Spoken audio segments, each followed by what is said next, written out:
서로 인사하실까요? 할렐루야, 반갑습니다.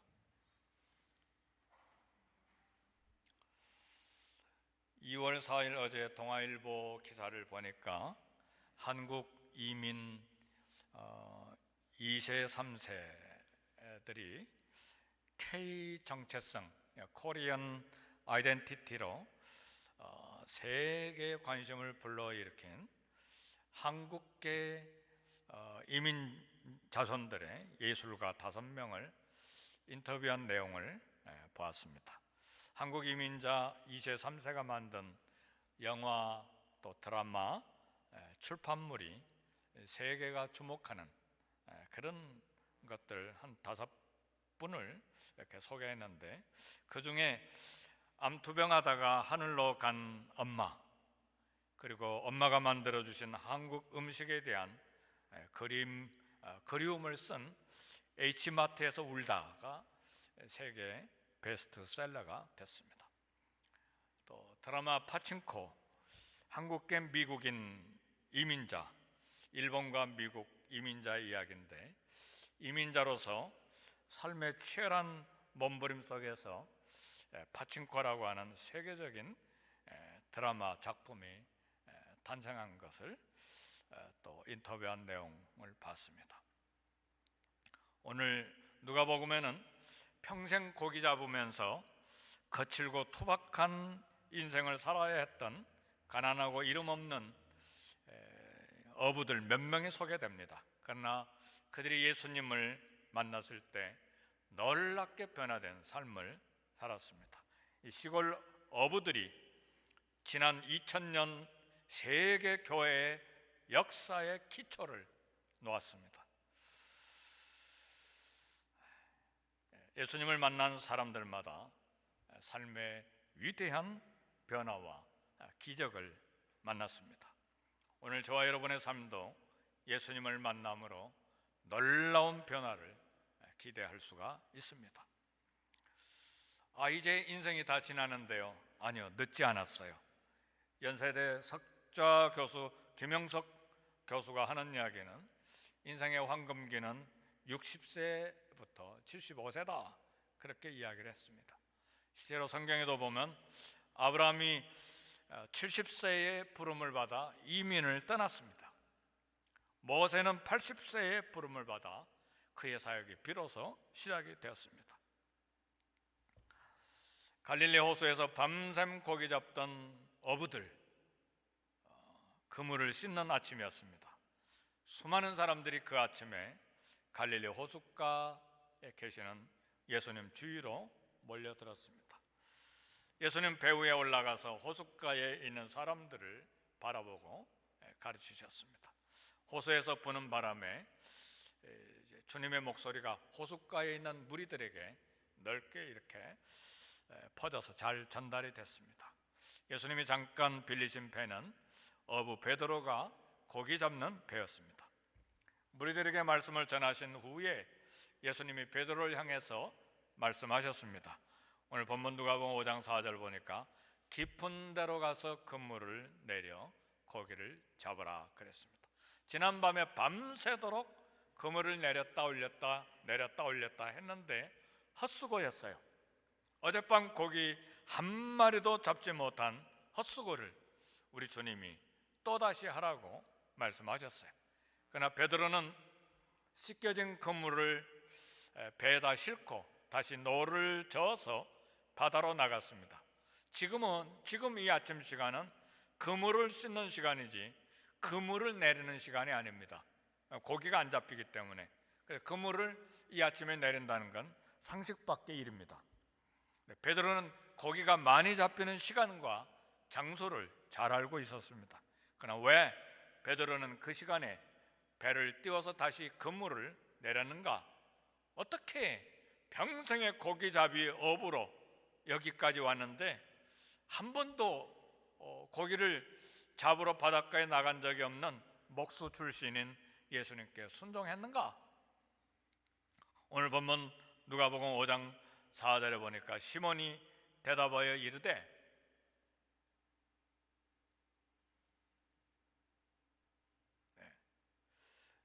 선생님, 우리들이 밤이 새도록 수고하였으되 잡은 것이 없지만은 말씀에 의지하여 내가 그물을 내리리이다 그랬습니다. 5장 5절입니다. 5장 5절에 베드로는 주님 말씀에 의지해서 그물을 내렸습니다. 베드로가 주님의 말씀을 들은 것은 이 아침에 그물을 씻고 있는 이 아침이 처음이 아니었어요. 요한복음 1장 41절 보면 형제 안드레가 벌써 베드로에게 예수님을 소개했습니다. 또 베드로는 주님께서 회당에서 귀신 들린 남자 고치신 것을 보았거나 들었어요. 아마 보았을 거예요. 왜냐하면 누가복음 4장 38절에 보니까 회당에서 가르치시고 귀신 들린 남자 고치시고 나오시는 예수님을 베드로가 자기 집에 초청했기 때문에 보았던 것이 확실합니다. 예수님이 베드로 집 신방하셨을 때 베드로 장모가 열병에 누워 있음을 보았는데 주님이 열병을 고쳐주셨을 때에 장모가 즉시 일어나서 시중을 들었습니다. 그리고 주님은 그날 해 질 때까지 온갖 병자들을 고쳐주시는 능력을 베푸셨습니다. 베드로는 그날 그물을 씻는 아침에도 그물을 씻으면서 주의 말씀을 들었습니다.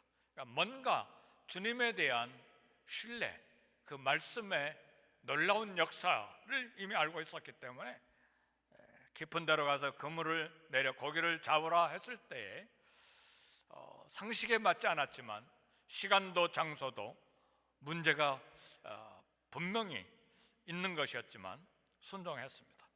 말씀에 의지하여 다시 노를 저 깊은 데로 가서 그물을 내렸습니다. 말씀을 의지하는 믿음과 순종은 하나님의 능력과 기적을 체험하는 통로입니다. 우리는 그냥 듣고 그냥 흘러가 버리잖아요. 세상에 그것처럼 시간을 낭비하고 또 귀를 낭비하는 사람은 없습니다. 말씀을 듣고 순종할 때 능력, 기적 체험하게 되는 것입니다. 예수님은 특별한 시간과 장소에 큰 고깃대가 몰려있는 것을 아셨습니다. 왜요? 예수님 바다를 만드시고 물고기를 만드시고 바다를 다스리시는 하나님이시기 때문에. 그러므로 인생의 위대한 변화는 주님의 말씀에 의지하고 그 말씀에 순종하는 것입니다. 그래서 우리 주님은 사람이 떡으로만 사는 것이 아니라 하나님의 입에서 나오는 말씀으로 살아야 된다 그랬습니다. 하나님의 입에서 나오는 말씀으로 살기를 주의 이름으로 축복합니다. 떡은 돈이잖아요. 돈으로 사는 줄 알고 거기에 목을 매지 말라 그 말이에요.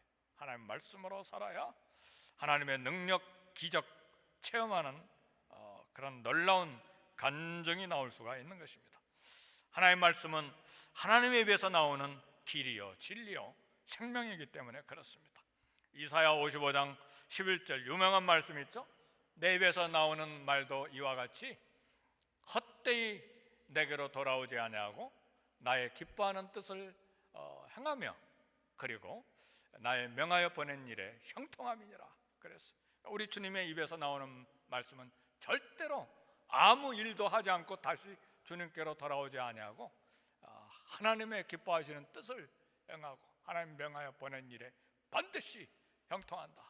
그 앞에 있는 말씀은 하늘에서 비가 오고 눈이 내리면 아무 일도 안 하고 그냥 하늘로 다시 수증기로 올라가는 것이 아니라 땅을 적시고 그리고 곡식을 자라게 하고 추수하게 한다 그 말. 이와 같이 하나님의 입에서 나가는 말도 헛되이 하나님께로 돌아오지 아니하고 하나님의 기뻐하시는 뜻을 이루고 하나님 보내신 일에 형통한다.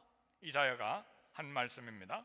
하나님의 입에서 나오는 말씀은 그분 뜻대로 반드시 이루어진다는 말씀입니다.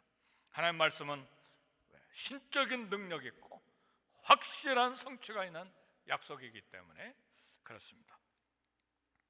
이러한 주님의 부르심에 대해서 제자들을 어부들을 부르신 부르심에 대해서 제자들이 어떻게 응답했는가? 주님 부르심에 반응한 제자들이 오늘 본문에 소개됩니다. 베드로가 깊은 곳에 그물을 내렸을 때 잡힌 고기 양이 엄청나 버렸어요. 얼마나 많이 잡혔는지 그것도 기적이죠. 그 그물 속에 얼마나 고기가 많이 들어갔는지 그물이 찢어질 정도로가 됐어요. 그래서 다른 배를 손짓을 했어요. 왜냐하면 깊은 곳에 갔으니까 다른 배는 지금 호숫가에 있잖아요. 소리가 안 들리니까 막 손짓해가지고 도움을 요청했는데 그 배가 와서 그물에 들은 고기를 배에다가 쏟아 부었는데 두 배가 고기가 넘쳐가지고 두 배가 다 물에 잠길 정도가 됐습니다. 베드로가 이런 은혜를 받아 누리게 된 것은 말씀에 순종했기 때문에 그렇습니다. 사랑하는 성도 여러분, 그래서요 우리도 그렇고 우리 자녀들도 평생에 가르쳐야 될 게 말씀 읽고 순종해라. 하여튼 손해를 보는 것 같아도 읽고 순종해라. 어렸을 때 기억력이 좋은 아이들이 있습니까? 다른 거 가르치지 말고 성경을 계속 66권을 기억하게 해야 됩니다.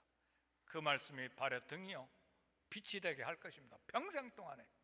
아멘 할렐루야.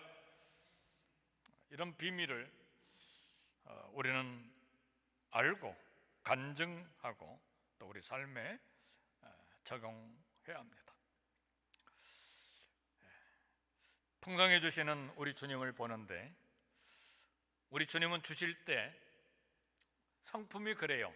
우리 주님 성품이 주실 때는 아낌없이 주세요. 마태복음 14장 20절에 보니까 다 배불리 먹고 남은 조각 12바구니에 차게 거두었다. 5,000명이 남자들 5,000명이 먹었는데 다 배불리 먹었다. 그냥 풍성히 주신 거예요. 얼마나 배불리 먹었으면 남은 게 12광주리가 차고 남았겠어요. 아마 다 거두었으면 12광주리가 아니고 더 됐을 거예요. 어떤 사람은 주머니에다 싸가니까. 안 그래요? 우리도 식당에 밥 먹고 나면 막 집으로 싸가잖아요. 그렇잖아요. 그러니까 막 엄청나게 풍성하게 우리 주님 주시는 분이에요. 은혜를 주실 때 아낌없이 풍성하게 주시는 분이에요. 야고보서 1장 5절에도 보면 너희 중에 누구든지 지혜가 부족하거든 후히 주시고 그랬잖아요. 막 지혜가 부족하냐 막 많이 주신다. 막 풍성하게 주시고 꾸짖지 아니하시는 하나님께 구하라. 그래야만 주시리라. 그러니까 뭐든지 필요한 거 우리 주는 막 풍성하게 주시는 분이니까 손이 큰 사람은 찔끔찔끔 줘요. 그렇게 주는 것이 아니라 막 풍성하게 후히 주는 사람이에요. 그게 손이 큰 사람이에요. 찔끔찔끔 주는 사람은 손이 작은 사람이죠. 우리 하나님은 그분의 자녀들을 향해서 손이 한없이 크신 분이에요. 그래서 히브리서 4장 16절에 그러므로 우리는 긍휼하심을 받고 때를 따라 돕는 은혜를 얻기 위하여 은혜의 보좌 앞에 담대히 나아갈지니라 그랬어요. 은혜의 보좌 앞입니다. 담대히 하나님 앞에 담대히 나가라. 이런 놀라운 풍성하심과 기적 앞에서 베드로는 거룩함을 느꼈어요. 굉장한 영적인 거룩한 두려움을 느끼고 죄인임을 깨달았어요. 우리 놀란 일이 생길 때 막 머리가 바짝 서잖아요. 너무 거룩하고 놀라운 걸 만나면 거룩한 두려움에 사로잡히게 되는데 베드로가 주님 무릎 앞에 엎드려서 나는 죄인으로서이다 고백을 했습니다. 누구든지 예수님을 진심으로 만나게 되면 죄인임을 깨닫고 겸손하게 됩니다. 그리고 그 앞에 엎드려서 예배하게 돼 있어요. 고개가 빳빳이 이렇게 서 있는 건 아직도 죄인임을 깨닫지 못하고 거룩한 접촉이 없기 때문에 나 그렇게 하고 뻣뻣하게 서 있는데 우리 하나님의 거룩함을 만나야 합니다. 풍성함을 만나야 돼요. 거룩한 두려움이 있어야 돼요. 그래야 겸손해지고 하나님의 능력을 감당할 수가 있는 것입니다. 그래서 예수님은 그 앞에 엎드린 어부 베드로를 제자의 삶으로 부르셨습니다. 이때에 한 어부의 삶이 사람을 낚는 위대한 삶으로 변화되는 순간이었어요. 우리 주님이 무서워하지 말라, 이후로는 내가 사람을 취하리라. 다른 복음서에 보면 나를 따라오라, 내가 너희를 사람 낚는 어부가 되게 하리라. 그날 아침 예수님은 어부 베드로와 안드레와 야고보와 요한을 부르셨습니다. 이 사람들이 기독교사의 이 교회 2000년 동안의 교회 역사에 위대한 기초를 놓게 된 거예요. 예루살렘에 랍비들에게 공부한 인류대학을 졸업한 사람들이 아니라 갈릴리 가버나움에 어촌에 살았던 촌부들의 그들이 위대한 삶으로 하나님 앞에 쓰임을 받은 것입니다.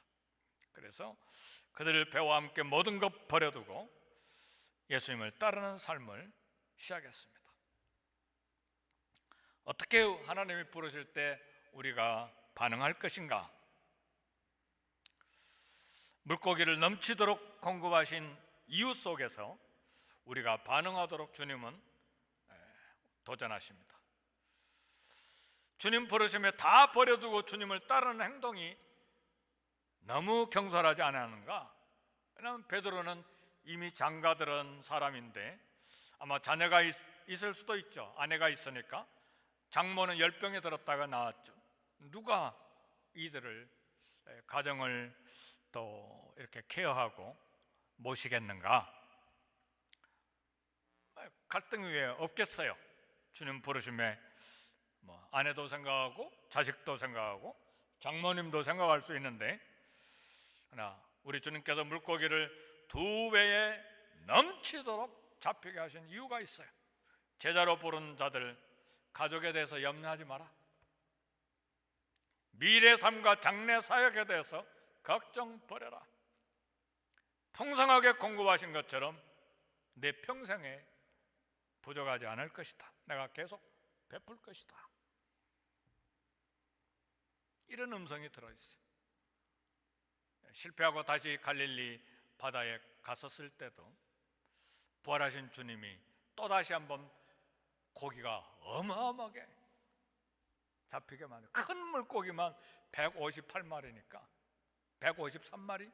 153? 153인 것 같은데 어마어마하게 잡히게 함으로써 처음 콜링이 있었을 때, 부름을 받았을 때 어떻게 놀랐는가?